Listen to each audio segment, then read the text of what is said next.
Welcome to our JKLM kitchen. இன்னைக்கு கோயில் புளியோதரை டேஸ்ட்லயே வீட்டில் எப்படி புளியோதரை செய்யலாம்னு பார்க்கலாம் வாங்க. புளியோதரை செய்ய முதல்ல புளியோதரை பொடி ரெடி பண்ணிக்கலாம். அதுக்காக வாணலில் 1 ஸ்பூன் தனியா ஆட் பண்ணிக்கிறேன்,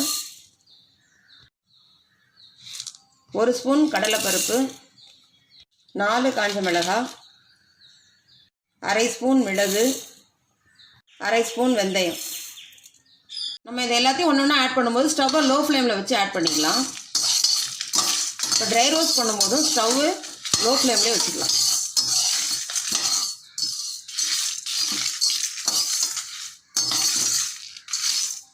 ஸ்டவ்வை லோ ஃப்ளேமில் வச்சு ட்ரை ரோஸ்ட் பண்ணிக்கிட்டோம். இப்போ தனியாவோட வாசனை நல்லா வர ஆரம்பிச்சிருச்சு. இப்போ ஃப்ரை ஆகிடுச்சு. இப்போ ஒரு பவுலில் மாற்றிக்கலாம். இப்போ கொஞ்சம் கட்டி பெருங்காயம் சேர்த்து ட்ரை ரோஸ்ட் பண்ணிக்கலாம்.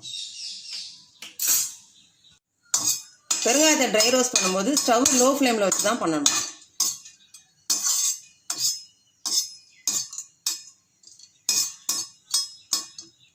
நம்ம பெருங்காயம் வறுக்கும் பொழுது எடுத்து பார்த்தா இந்த அளவுக்கு உடையிற அளவுக்கு ட்ரை ரோஸ்ட் பண்ணிக்கலாம்.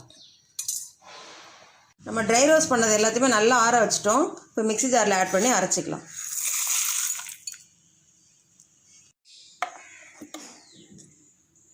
இந்த அளவுக்கு நைஸாக அரைச்சிக்கிட்டா போதும். ஸ்டவ்வை லோ ஃப்ளேமில் வச்சுட்டு 4 ஸ்பூன் நல்லெண்ணெய் ஆட் பண்ணிக்கலாம்.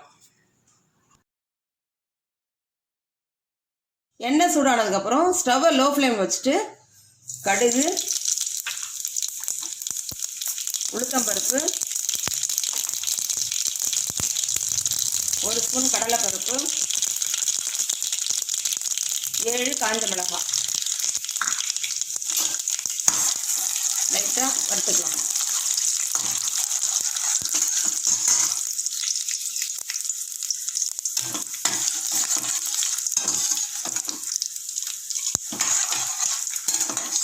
கடலைப்பருப்பு வறுபட்டுருச்சு. இப்போது ஒரு எலுமிச்சை அளவு புளி கரைச்சி வச்சுருக்கேன், அதை ஆட் பண்ணிக்கிறேன்.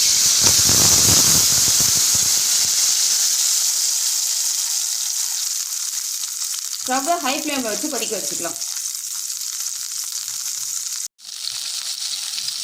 1/4 ஸ்பூன் மஞ்சள் தூள் ஆட் பண்ணிக்கலாம். உப்பு 3/4 ஸ்பூன் ஆட் பண்ணிக்கலாம்.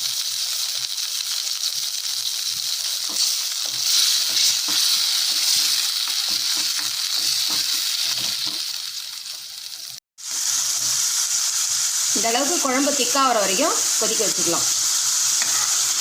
எண்ணெய் நல்லா பிரிஞ்சு வந்திருக்கு. இந்த ஸ்டேஜில் 1 ஸ்பூன் வறுத்து வேர்க்கடலை ஆட் பண்ணிக்கலாம். அதோட பொடியாக நறுக்கின கருவேப்பிலையை ஆட் பண்ணிக்கலாம். நம்ம ட்ரை ரோஸ்ட் பண்ணி வச்சுருக்கிற பொடியில் 3/4 ஸ்பூன் ஆட் பண்ணிக்கலாம்.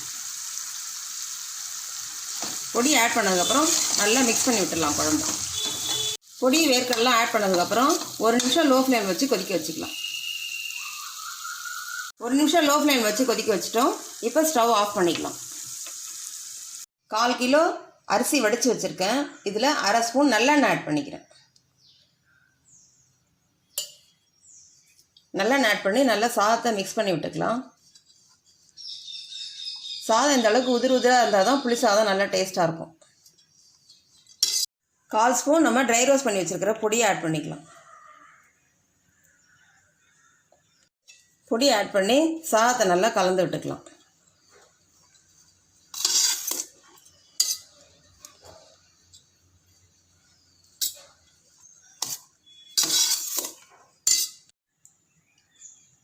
சாதத்தில் புளிக்காய்ச்சல் ஆட் பண்ணிக்கலாம்.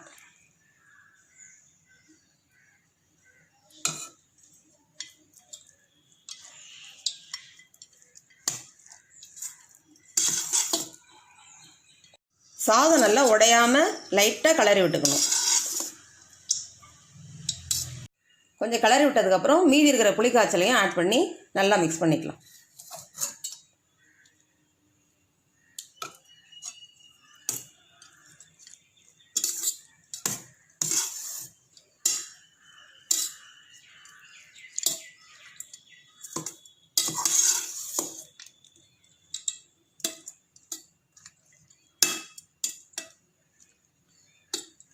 இந்த அளவுக்கு நல்லா மிக்ஸ் பண்ணி விட்டுக்கலாம். மீதி இருக்கிற புளியோதரை பொடியை ஒரு ஏர்டைட் பாக்ஸில் ஸ்டோர் பண்ணி வச்சுக்கிட்டா எப்போ நம்ம புளியோதரை செய்யணும்னு நினைக்கிறோமோ அப்போ ஈஸியாக செய்யலாம். நல்லா டேஸ்ட்டாக கோயில் புளியோதரை டேஸ்ட்டில் புளி சாதம் செஞ்சுருக்கோம். நீங்களும் இதை வீட்டில் ட்ரை பண்ணி பாருங்கள்.